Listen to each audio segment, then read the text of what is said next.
Here we go.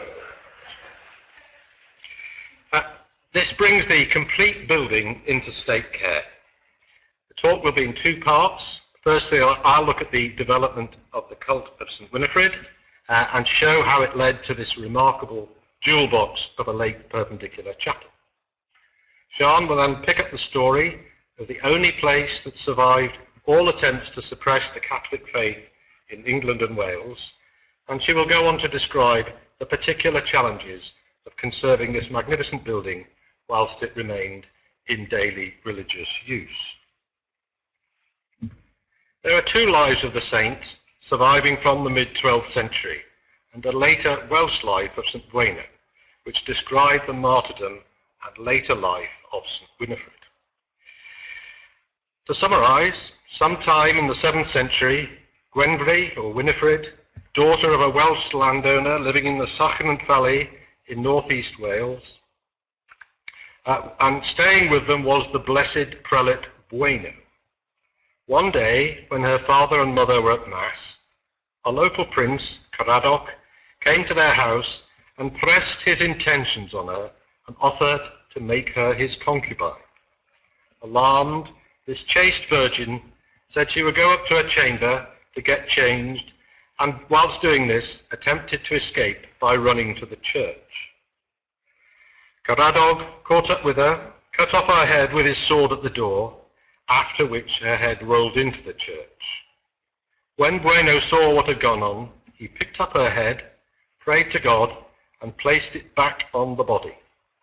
Miraculously, Winifred came back to life, leaving only a white scar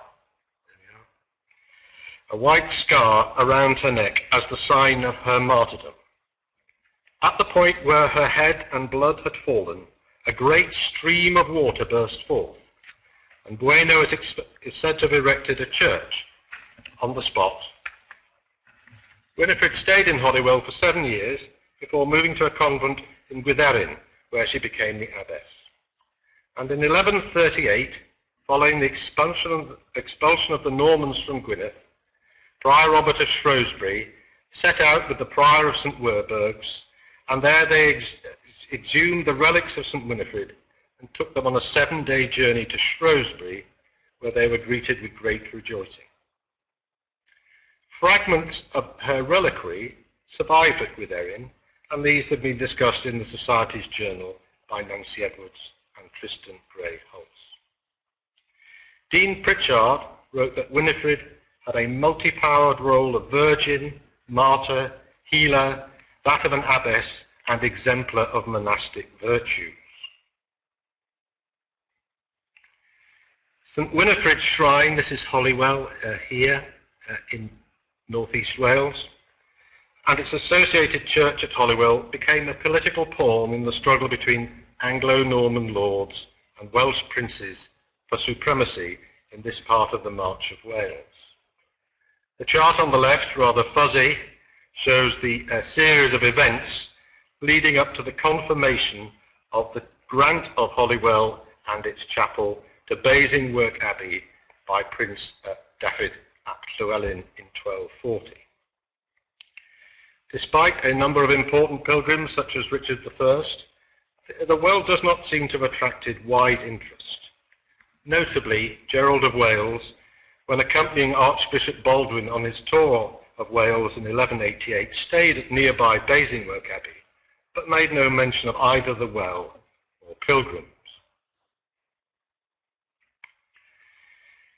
Things began to change at the very end of the 14th century. Abbot Nicholas Stevens reconstructed the west end of the abbey at Shrewsbury in about 1390 and included a new shrine for the relics of St. Winifred and those of St. Bueno that had recently been translated there. Richard II held the second parliament of his tyranny in the newly rebuilt abbey in January 1398.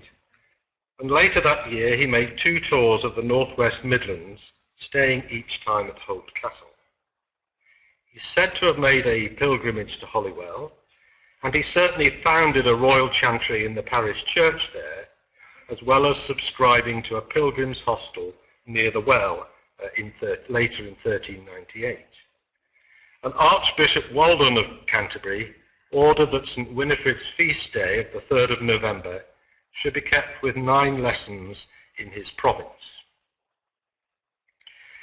In my view, these actions may be in atonement for the execution of Richard FitzAlan, Earl of Arundel, in September 1397, but I'll leave that tantalizingly with you. It's about this time that there's a literary reference to the cult, which was to be the inspiration of much of my research. In the famous poem, Sir Gawain sets out from Camelot on All Souls' Day in search of the Green Knight. Briefly, he emerges from mythical space into the real world. He wanders near to the north of Wales with the Isles of Anglesey off to the left. He keeps to the coast, fording each course, crossing at Holyhead and coming ashore in the wilds of Wirral, whose wayward people both God and good men have quite given up on. No one from the Wirral here? Yes, 2. This map shows the route, which suggests that perhaps Carnarvon was seen as Camelot and Holyhead is Holywell. And this can be confirmed by the internal chronology of the poem, as Sir Gawain passed through Holyhead on the 3rd of November. To me, this shows that the audience for Sir Gawain and the Green Knight, the noble households of the North West Midlands, would have been aware of her cult. A very significant event in the burgeoning of the cult was the Battle of Shrewsbury, which took place on the 21st of July 1403. Fought between Henry IV and his son Prince Henry and the remaining supporters of Richard II led by the Percys, it was to prove the final securing of Henry's kingdom. Prince Henry had a close circle around him at this time, including Richard Beauchamp, Earl of Warwick, his chaplain for a time Henry Chichele, and a proven soldier Sir John Stanley as head of his household. During the battle, Prince Henry is shot above the right eye where the bolt lodged, and it seems that a mixture of prayers at the new shrine of St. Winifred in Shrewsbury Abbey and the skill of his personal surgeon saw the arrowhead removed and the life of the prince saved. Sir John Stanley was also badly wounded in the throat, and he too recovered. Henry V was reported by Adam of Us to have made a pilgrimage to St. Winifred's Well after the victory at Agincourt, and also in 1416, Henry Chichele, by now Archbishop of Canterbury, elevated St. Winifred's Day to a double feast in the Sarum calendar. We do know that Henry came on pilgrimage to Shrewsbury in 1421, where he planned to establish a chantry at her shrine, but died before he could carry out this intention.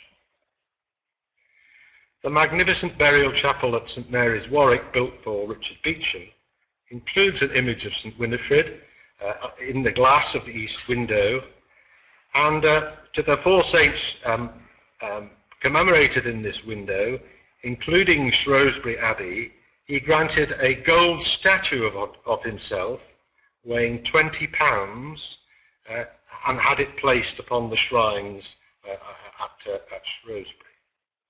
And his second wife gave her best russet gown to adorn the image of the saint at Holywell in 1429, giving the strong impression that by now Winifred is a patron of these great men and women. Subsequent monarchs maintained an interest in the shrine at Holywell. Edward IV is reported to make a pilgrimage, and he re-established Richard's chantry supra fontem, so we appear to have a building over the well. Continued under Richard III and Henry VII as well. So kings with both Yorkist and Lancastrian affiliations promoted the worship of the saint. More tangible local interest in the cult of St. Winifred starts to emerge in the 1480s. In Shrewsbury, Abbot Mynd was given a royal patent to establish a confraternity of St. Winifred and arranged for masses to be said at the saint's altar for the souls of Henry V and his heirs.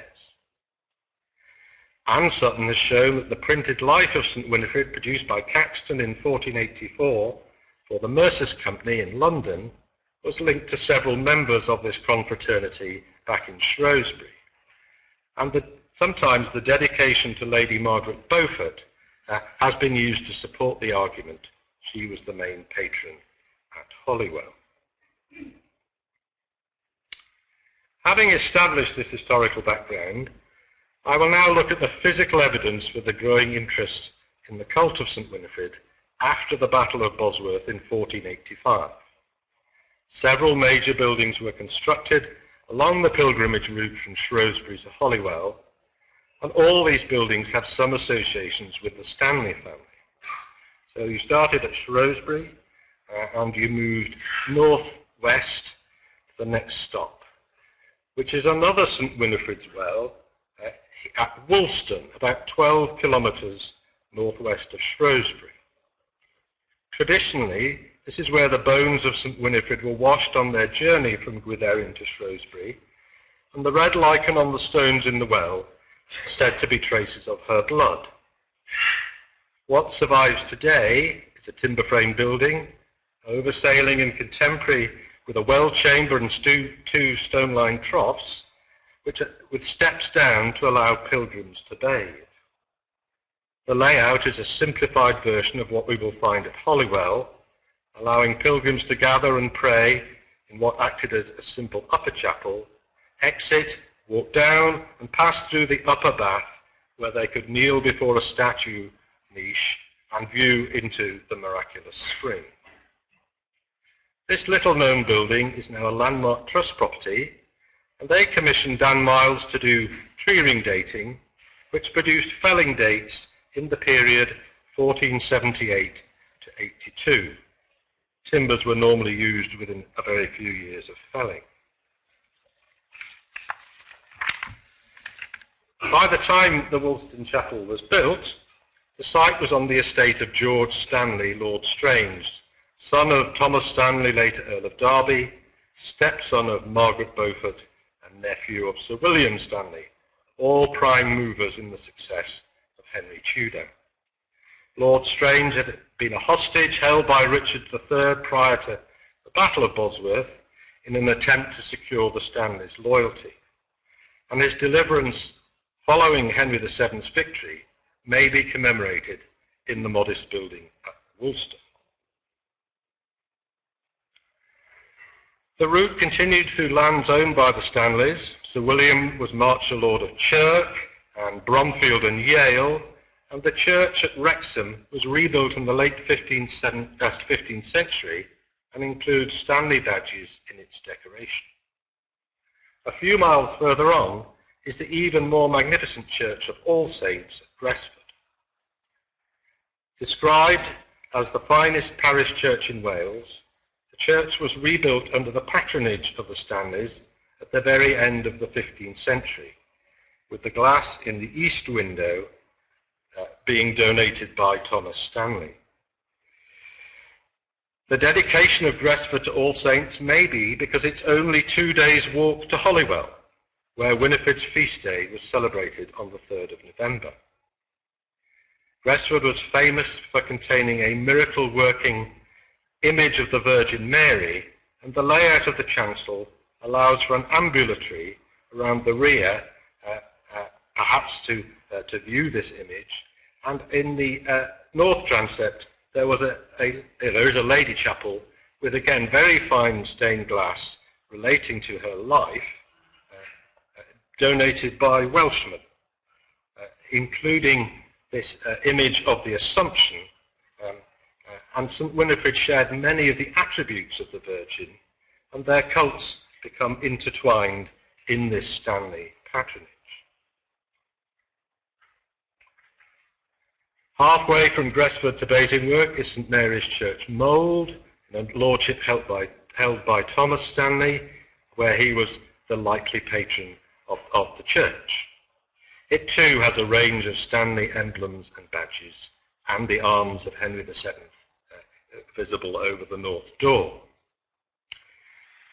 Pilgrims moved on and assembled at the end of their journey from Shrewsbury and other starting points at Basingstoke Abbey. The abbey had held the chapel and well at Holywell since at least 1240, but it was under Abbot Thomas Pennant, 1481 to 1522, that the later fortunes of this monastic house were transformed. He was an educated, if rather unscrupulous man, and a patron of a number of the Welsh bards, including Tudor Aled. Aled described that at the abbey were new houses for the pilgrims, down here, who were said to be so numerous that they had to be accommodated for meals at 2 sittings, a sort of early form of butlins. And this timber-framed range, which survived well into the 20th century, may well represent the dining hall. Its surviving timbers have recently been tree ring dated by Dan Miles, and we await the results with interest. The last few miles to the well involved a walk up the Succulent Valley to Holywell, where the martyrdom took place. The remainder of the visit followed the route set out in the 12th century life of St. Winifred, and unlike other famous pilgrimage sites of the Middle Ages, such as Walsingham, pilgrims didn't walk from one chapel to the next. The design at St. Winifred's allows for a progressive descent to the shrine itself. The construction of this chapel requires massive stone revetments to be built, and would have involved building during the constant flow of water, at least 5 times as strong as it survives today. As you can see, the upper chapel is built directly over and respects the walls of the well chapel beneath. The upper chapel now appears very bare, having been stripped of its fittings from several of its later uses. The Buck brothers describe a portrait of St. Winifred with memorials of her life and death surviving in the glass of one of the chancel windows. There are a range of corbels supporting trusses, and these have a rather humanist flavour. And there appears to have been an image of St. Winifred in the chancel, with the north aisle being dedicated to the Virgin. Pilgrims would leave the upper chapel by the south porch, here, and move round the building and enter into here. This mezzanine gallery, with a Beaufort portcullis over its entrance, was described as a dressing room by Randall Home, and it seems to have allowed for pilgrims to change into a simple robe, watch their predecessors below whilst waiting for their turn to enter the well chamber.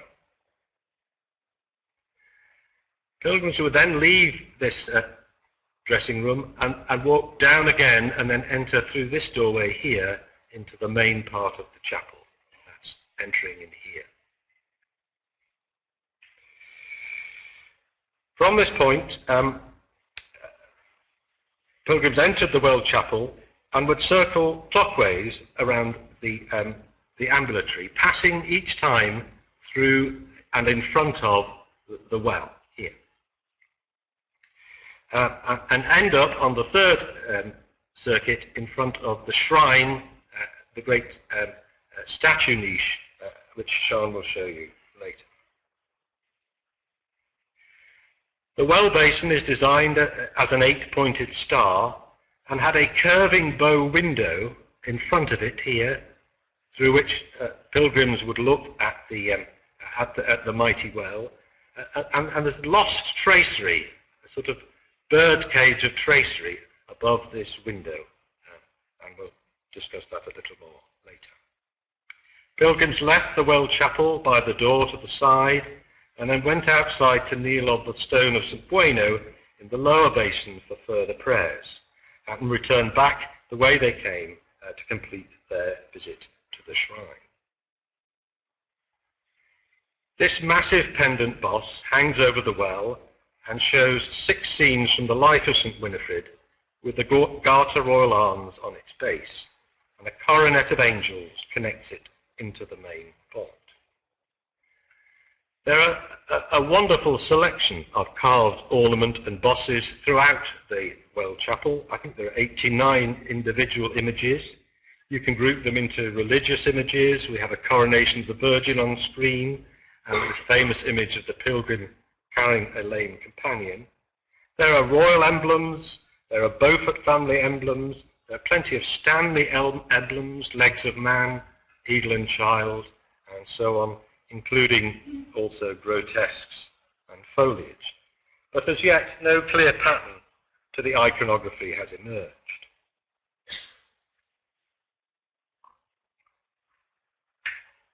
For over 250 years, antiquarians and architectural historians have speculated on the date and patron of this chapel.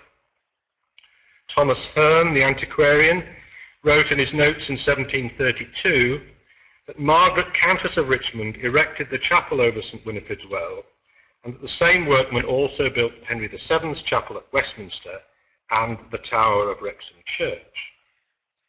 Thomas Pennant, traveller, zoologist, and direct descendant of the abbot, repeated and enlarged upon this theory some 40 years later, crediting the Stanley family as a whole as the benefactors, and suggesting that the corbel on screen was a double portrait of Thomas Stanley staring fondly into the eyes of Margaret Beaufort.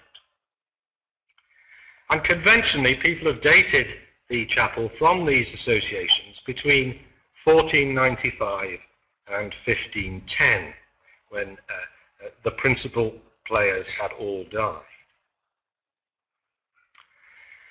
But people had overlooked the other evidence, and that's some of the poetry written by the bards that Pennant sponsored.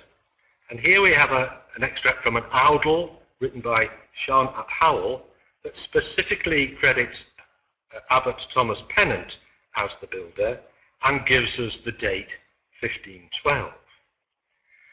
And even more recently, we have Dan Miles here drilling holes in the chapel and coming out with a felling date for the chapel roof of 1525, which suggests that the upper chapel wasn't finished until the abbacy of Nicholas Pennant. So very quickly, I think we'd have probably reached these dates if we'd looked at the architecture more closely. As we've seen, Thomas Hearne has made the link between here, Holywell, and Westminster Abbey and Henry VII's chapel, and the semi-octagonal windows in the apse, the profusion of badges of the Tudor family, and so on, are very reminiscent. And the royal pew here on the right, these curving pews with lost tracery, again, very reminiscent of the Well Chamber. But the windows significantly retain their cusping, and this is the most obvious difference between the buildings at Westminster and Holywell. Another place to look for parallels is in contemporary Cistercian architecture, and many of the attributes of St. Winifred's Chapel can be found in Abbot Huby's work at Fountains.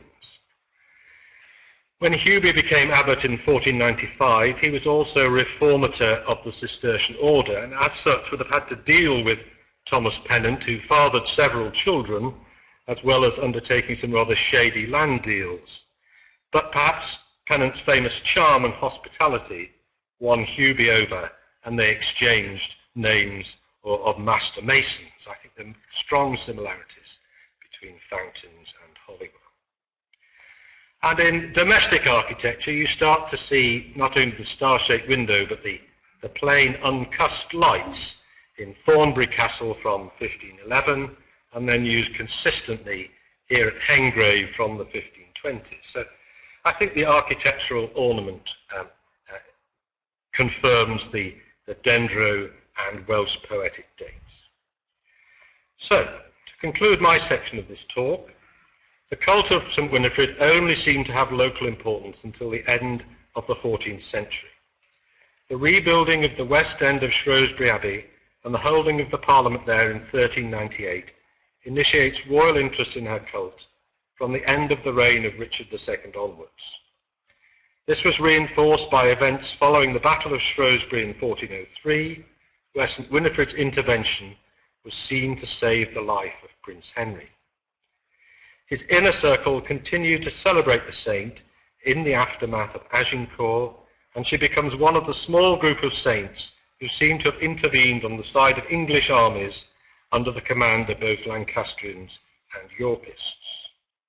Her cult becomes intertwined with that of the Virgin Mary and broadens its interest amongst the magnates of the Northwest and the wealthy merchants of Shrewsbury. And we've seen this leads to the construction of a number of important and interesting buildings which culminate in St Winifred's Well and Chapel, built by Abbot Pennant in the 1510s and in the 1520s, using a contemporary court style. Pennant was described by Tudor Aled as both a lion in battle and having overthrown the foreigner. Whether this implies that the abbot fought at Bosworth or records his help in establishing Henry Tudor as king can only be speculated upon. Perhaps St Winifred's Chapel and its iconography can best be seen as a celebration of the foundation of the Tudor dynasty and the roles played in this by the Stanley brothers and Lady Margaret Beaufort.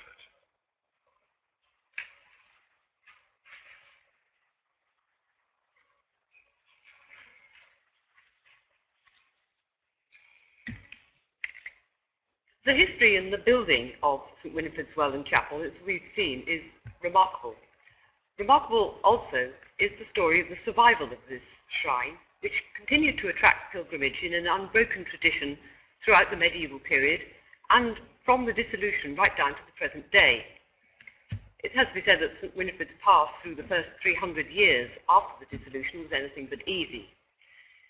It was regarded inevitably by authorities, both secular and religious, as a bastion of an outlawed church, continuing Catholic ministry and tradition. So, first question, how is it that St Winifred's survived, while so many equally famous shrines such as Canterbury, Bury St Edmunds, Walsingham, met their end at the dissolution, which of course also put paid to Basingstoke Abbey, shown below, the beneficiary of the not inconsiderable income deriving from the pilgrimage to the nearby St Winifred's?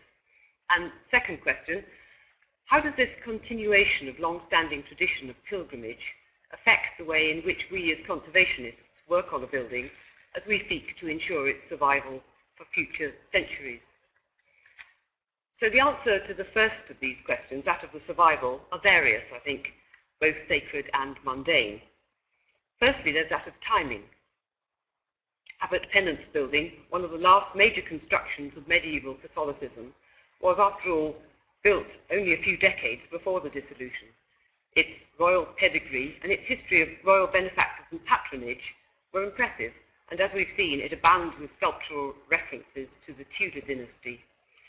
This might have helped it survive in the early years of the dissolution. But more important over the longer term was the support given by influential local families.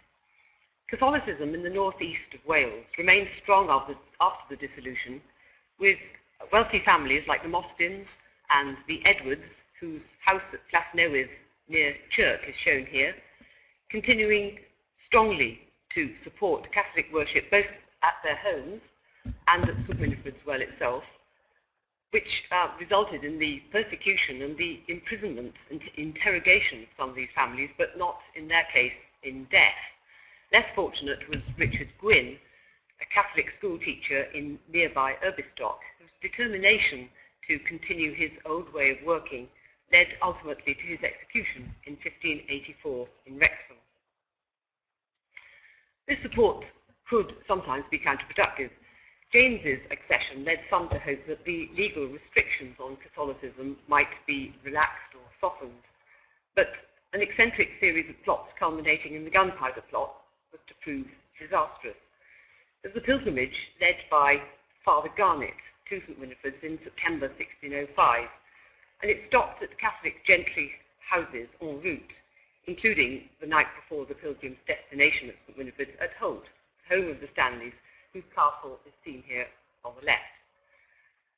The pilgrimage was used then subsequently at the prosecution of the plotters, the trial, as evidence of a recruitment drive for the plot, and consequently, as recusancy laws were tightened even further, St Winifred's was regarded with still stronger suspicion. Yet, as the illustration of 1610 in Speed's map of Flintshire shows on the right, the building survived remarkably unscathed, and Speed speaks of disparagingly of the zealous and blind devotion of the pilgrims, but nonetheless recognises the appeal and the importance of this building as a focus of tourism and visits, which continued regardless of the views of the authorities. So attempts to suppress continued, and it was during the Civil War, we are told by Thomas Pennant, the 18th century antiquarian, that the statue of the Virgin Mary was pulled from its niche. And it may have been at this time that the shafts and the tracery around the well basin were removed that Rick was describing before. There was an instruction from the Privy Council to repress the superstitious and frequent concourse of Romish recusants, which resulted in Sir John Bridgeman intending at least to prevent access by muring up the well through removing posts and disfiguring the statues. And this view shows the appearance of the well in 1813 after the removal of that interior tracery, which would have formed an intricate cage around the well here. And you can see the broken sections of tracery. While we're here, perhaps you could just note that particular one there, of which now only the structural elements survive, and the statues from the now empty statue niches that you can see. But how much of the Privy Council's instructions were actually carried out is unclear. For now we must consider the attitude of the common folk of the district.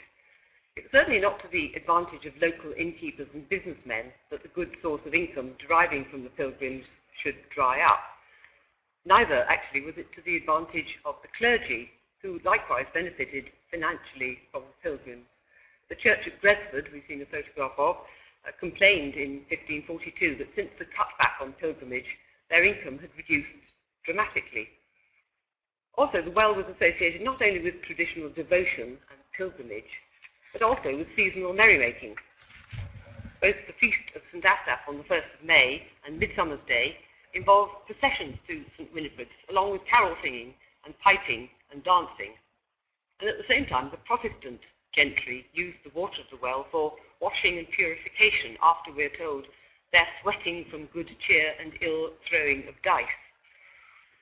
Consequently, the well had a strong place in local affections, and it's no great surprise when we read that in 1620, the Bishop of Bangor, during one of these intermittent clampdowns on Catholic activity, attempted to arrest the priests and the Catholics at the well, and he was seized by the country folk and thrown into a ditch.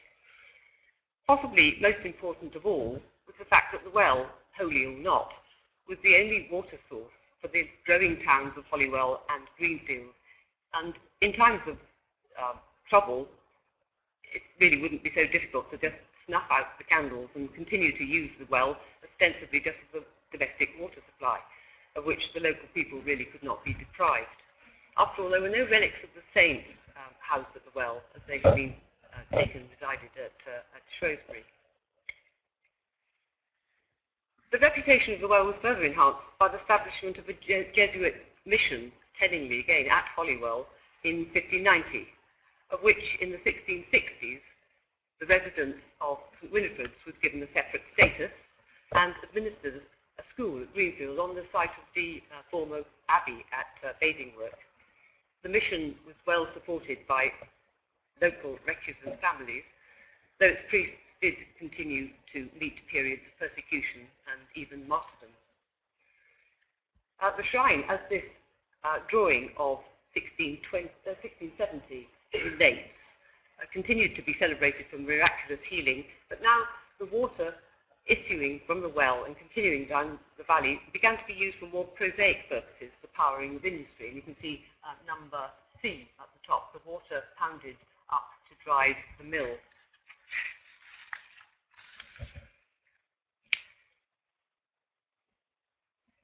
These 18th and early 19th century illustrations show how the well was used for the multitude of purposes which contributed to its survival.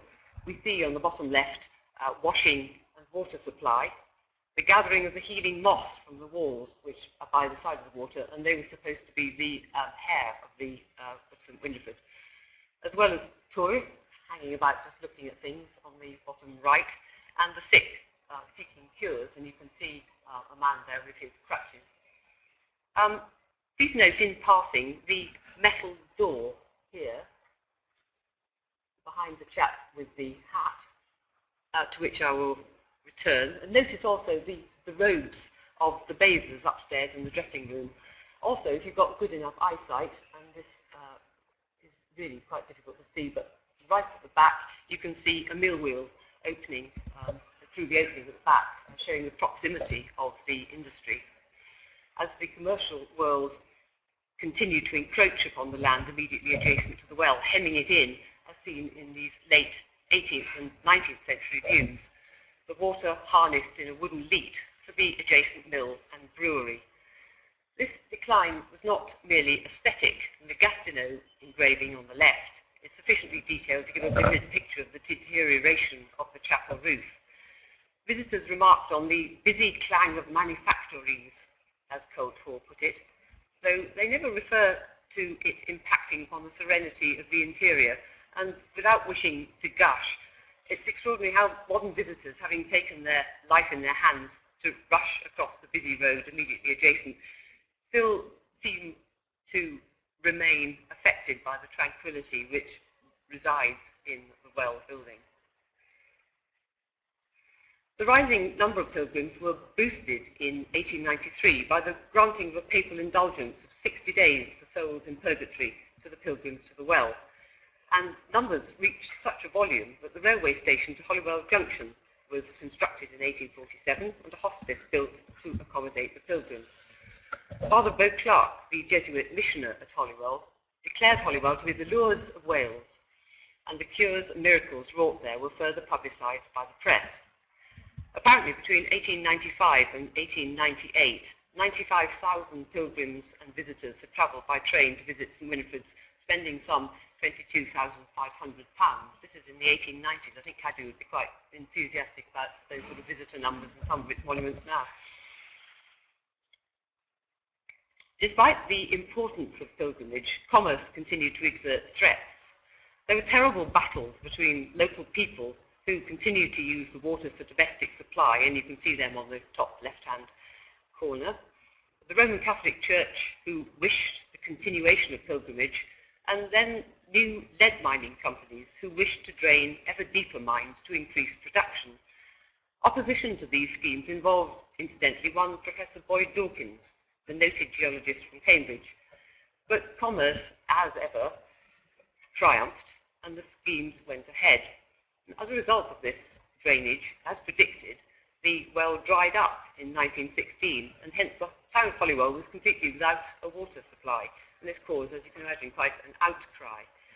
This was rectified by the insertion of a pipe to convey water from a main mining drainage tunnel, the Holywell level, re-establishing the water supply to the well the following year. Interestingly, miraculous cures continued despite the change in the source of the water.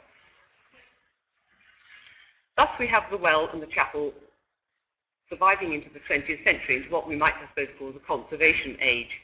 It had a lucky escape from a commercially minded idea to turn it into a soda water bottling plant and health spa with the slogan, Beecham's Pills, they cure well, they help well, they act well.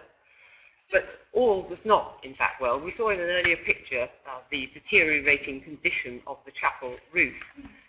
Other changes had occurred. The end of the Jesuit mission after 340 years, and the departure of several of the great families such as the Mostins and the Fieldings from the area left the well with less support.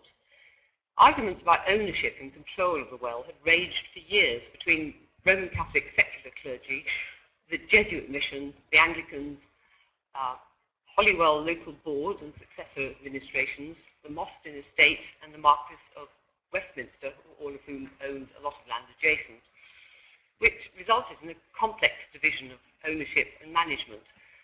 The chapel was owned by the Anglican Church, now the representative body of the Church in Wales, while the well crypt was owned by the local authority, but leased to the Roman Catholic Church.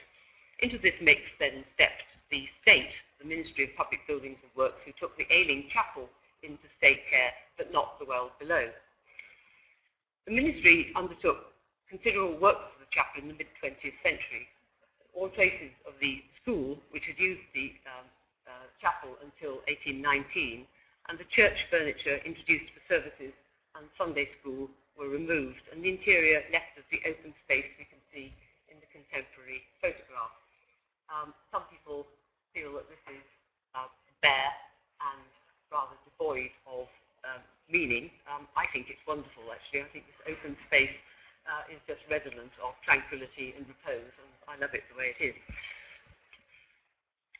But whatever you think of it, the roof was leaking, so we had to entirely renew the lead roof, and then these stone parapets were added to the exterior in the 1960s. And work has continued to the present day with, among other repairs, the cleaning of the exterior with its frieze of charming animal sculptures and the addition of lead work to protect window heads. Meanwhile, the remnants of all those industrial buildings that we saw before had been removed from the front of the well by the local authority, hence the green swathe with rather enigmatic bits of foundation still adhering. And the Roman Catholic Church had constructed a visitor centre, and you can just see the roof of it in the bottom left-hand corner of the upper slide, from which they administered the site and managed pilgrimages and bathers.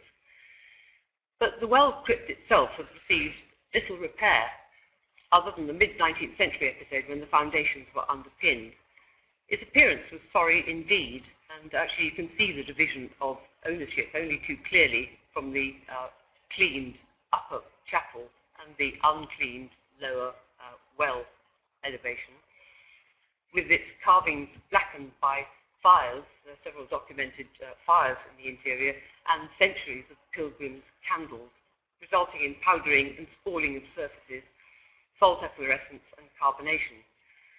Moreover, the structural condition of the vault was extremely uncertain, it not having been looked at for many years. So the ludicrous position pertained that the chapel in state care was in good repair but barely used, while the lower well was much used but poorly maintained, and what, for goodness sake, was holding up our chapel in any case. If you're forced into the position of looking after half a building, it's a good deal better if you've got the lower half. It was clear to everyone that the situation was not sustainable and that the state should really care for the whole building. However, negotiations for state guardianship were far from straightforward. The vexed question of water management, again, really causing the problem. The well water still feeds the whole of the valley, as it always had done. CADU, as a conservation body, didn't really feel equipped to take on responsibility of managing Greenfield's residents' water supply, and Flintshire, rather understandably, wanted to relinquish it. So stalemate was reached, and meanwhile, surveys attested to the deterioration of the structural members on the left and the sculptural elements on the right alike. Then one day, Lady Pilgrim was sitting here in the well basin, bathing her injured leg, when suddenly a section of broken tracery, the bit that I showed you in an earlier slide, fell down into the water, producing a mini tsunami which threatened to engulf her and injure her leg considerably more. Equally suddenly, the stalemate in the negotiations seemed to evaporate as the local authority realised that, after all, it might be a good thing if CADU were to take on the management of the building, and in fact, now you mention it, as soon as possible.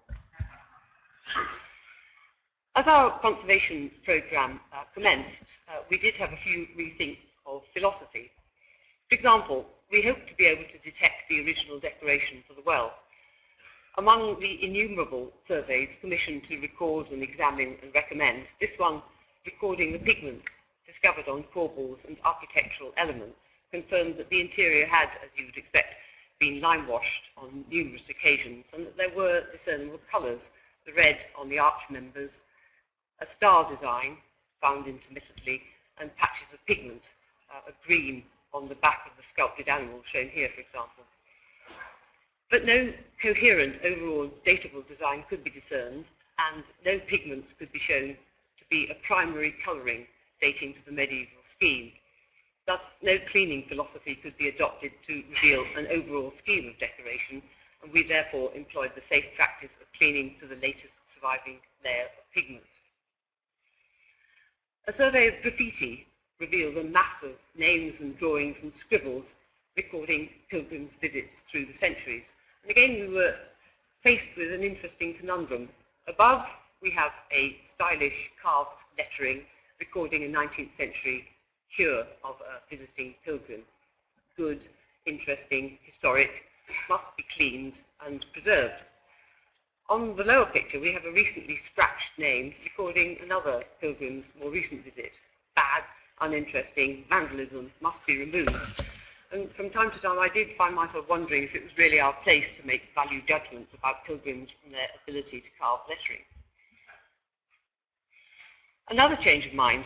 Initial trials to test various cleaning methods resulted in our adopting a program of gentle cleaning to remove soot, staining and vegetation. But how gentle is acceptable? Note here on the right-hand buttress the red lichen Trentifolia iolitus. This lichen is commonly found in wetter parts of Britain on damp walls and characteristically on stones and rocks that are periodically submerged in streams. So let's skip back to the 12th century where we've got Robert's Life of St. Winifred, where he states, "From the blood that streamed from her body, the stones are coloured crimson. They appear as if covered with clotted blood, which no perseverance can wash away." Medieval pilgrims were apparently given red pebbles as souvenirs of their visits. And Speed tells us that people believed that those red spots in the stone were drops of ladies' blood, which all the waters in the spring can never wash away. The pebbles have long gone, and this buttress held all that was left of these miraculous blood stains. Oh dear, perhaps we'd better not clean them away then. Our cleaning strategy was considerably gentler than those employed by ourselves, actually, in the 1960s on the chapel, and they left all pigments and lichen, but inevitably, because of the very gentleness of our approach, they did leave a certain amount of staining as well. A suite of cleaning and repair techniques were employed to suit immediately local requirements. Repointing was undertaken throughout, and dry cleaning with soft brushes and air extraction to remove dirt and dust was supplemented where necessary with wet cleaning using deionized water applied with sponges, followed by an application of a solution of mild alkaline reagent ammonium bicarbonate in arbor-cell pulp, which would remain for anything between 1 and 24 hours, depending on the degree of soiling. Inspections of the work were carried out in a haze of ammonia, which made the hapless inspector teetering atop the scaffolding feel quite faint, but seeing the way in which this pulp mattress absorbed the sooting without damaging the stone was worth it all. The stone surfaces of decorative bosses often exhibited flaking and blistering, very, very sensitive and worrying in terms of the impact that their removal would have on the sculpture. So these were consolidated prior to cleaning by a 5% solution of Plexdorf B500, as the mechanical action of removing the surface dirt could have dislodged smaller flakes. And here you can see the result of cleaning in progress on the central St. Winifred pendant, and on the pigments on arches, the central pendant and vault tracery, and on bosses and vaults, and on a larger scale on the architectural mouldings, where even though there was no overall medieval decorative design identified, the post-medieval colouring on a reasonable scale is now more discernible, which allowed the wonders of this extraordinary vaulted ceiling to be seen properly for the first time for hundreds of years. Meanwhile, and perhaps rather more prosaically, the unattractive external light seen on the left, and that was on the south side of the chapel upstairs leading down into the well. Originally probably an open void for light and ventilation, and perhaps giving external glimpses of the well for the passing pilgrim, but now covered with a heavy ministry wooden safety rail, and some hideous ironwork, a grille and glass allowing virtually no light into the well at all, was I hope you can see on the right, made more attractive by a new rail and toughened glass, which allows far more light into the building. In remarkably few areas, stone degradation is so extreme. On the lower right, for example, where water had poured in through this ill-fitting glass, we had to replace some blocks, but the amount of this was actually minimal, and this was actually later coloured with some lime wash to render it some more inconspicuous. And notice the design of the rail on the top right. Do you remember the 18th century gate, or the gate at least in the 18th century drawing that I showed you earlier? So the motif on that gate was incorporated with all the new metalwork that we inserted. And here is that gate on the right-hand side. On the left, concealed behind a rather nasty modern wooden blocking, which we've removed, again allowing much more light into the well. The ironwork was cleaned and repaired and used as a model for replacement gates to the well basin itself, seen just adjacent. The damaged Victorian faux stained glass and hideous vandal grille covering the entrance to the dressing room was repaired and given a rather more sympathetic vandal proofing, unfortunately only too necessary still. The medieval statue of St Winifred, which you recall my saying was probably removed in the Civil War, had been replaced by a Victorian one, but this, we found startlingly, was freestanding and unsecured in its niche, threatening to interrupt the devotions of the modern pilgrim by a sudden toppling. So it was removed to facilitate its securing, which then behind revealed an interesting piece of graffiti shown on the top left of the slide, which appeared to be a representation of the well vault, scratched there or carved there. Two other pieces of architectural graffiti are shown here, too, on the bottom, displaying the great accomplishment of this carving rather than graffiti, really. In summary, this project, the last in my career as an inspector, and I did say to everybody in Cadu that I wasn't going to retire until this was actually done, and I wonder sometimes whether this actually accelerated the work. Taught us a lot, including a deal of humility and respect. We've looked at the agents by which this building was preserved through the most difficult of times, resulting in the persecution and sometimes death of its champions.